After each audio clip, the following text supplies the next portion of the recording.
Bonjour à toutes et à tous. Alors, dans cette vidéo, un exercice vrai ou faux, avec des questions plus ou moins simples, c'est presque du cours, mais on va faire ça rapidement, ça va pas être difficile. Alors, un tiers est un nombre rationnel. Oui, vrai ou faux? Bien, la réponse c'est vrai. Un tiers c'est un nombre rationnel. Pourquoi? Parce que ça s'écrit P sur Q, où P est un entier et Q est un entier non nul. Donc la réponse est vraie. 2,47 est un décimal. La réponse est oui. Pourquoi? Parce que vous voyez que la partie décimale qui est là, elle est finie, et que du coup, vous avez que des zéros à la suite. Il n'y a pas un nombre infini décimal qui sont autres que 0. Donc, comme on peut aussi l'écrire 247 sur 10 puissance 2, eh bien, c'est un nombre décimal. Vous avez ici un nombre entier divisé par une puissance de 10.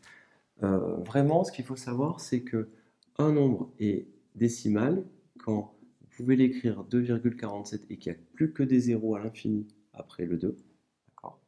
Et que donc, cette partie-là, d'accord, c'est 47 et que des zéros à la fin. Donc quand on n'écrit rien, c'est qu'il n'y a que des zéros. On pourra dire que la partie décimale, elle est finie, et qu'il n'y a pas des décimales infinies. Ça nous permet vraiment de voir les choses simplement. Sinon, il faut le voir comme 247 divisé par 100, et 100, on le voit comme 247 sur 10 exposant 2, on a bien affaire à un nombre décimal conformément à la définition. Est-ce que 3,14 appartient à des bins? La réponse est oui. 3,14, c'est 3,14 et il n'y a que des zéros, hein. Donc vous voyez bien que la partie décimale, elle est conforme à ce qu'on a dit. Elle est finie, et après à la fin, éventuellement, on peut imaginer qu'il n'y a que des zéros. Mais on peut le voir autrement, on peut surtout le voir comme 314 divisé par 100, c'est-à-dire 314 divisé par 10 puissance 2, tout simplement. Donc on colle bien à la définition. Attention, il y avait un petit piège, hein. 314, c'est pas pi. Pi, c'est par contre égal à 3,14, et puis on a des décimales à l'infini autres que 0. Ainsi, pi, eh bien, ce n'est pas un nombre décimal. Donc ici, ça c'est faux, ça c'est vrai. Est-ce que racine de 2 est rationnelle? On avait vu la démonstration qui se faisait par l'absurde. La réponse racine de 2 est un nombre rationnel. Eh bien ça c'est faux. Ça il faut le savoir. Racine de 2 n'est pas un nombre rationnel. On ne peut pas l'écrire. Racine de 2 ne peut pas s'écrire P sur Q. Ça c'est faux. P est un entier et Q est un entier naturel non nul. Alors, entourer les nombres décimaux.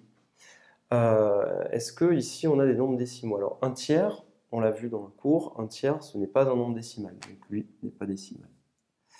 108, est-ce que 108 on peut l'écrire comme un nombre décimal? Eh bien 108, oui, c'est un nombre décimal, c'est en réalité 108,0, il n'y a pas de difficulté, c'est un nombre décimal.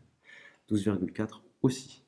Vous voyez qu'il y a une partie décimale qui est finie, et vous avez que des zéros à la suite, on peut l'imaginer comme ça, donc là 12,4, pas de problème.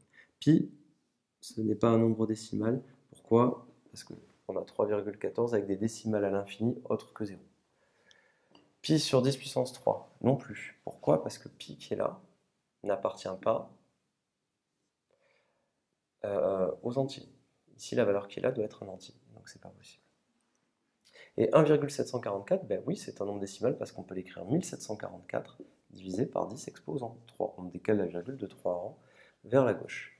Est-ce que, dans la question qui est ici, est-ce que 0,783 appartient à Q? Eh bien, on peut l'écrire comme ceci, on peut l'écrire 783 sur 1000. On décale la virgule de 3 rangs vers la gauche, et la réponse est oui. 783 sur 1000, c'est un nombre qui est rationnel, et c'est aussi un décimal. Pourquoi? Parce que vous aviez les nombres décimaux qui sont inclus dans les nombres rationnels. Donc ici, notre 783 sur 1000, eh bien, il est à la fois décimal et à la fois rationnel, parce que les décimaux sont inclus dans les rationnels. Voilà pour ce petit exercice qui est proche du cours, mais il faut quand même savoir faire ça. À très bientôt.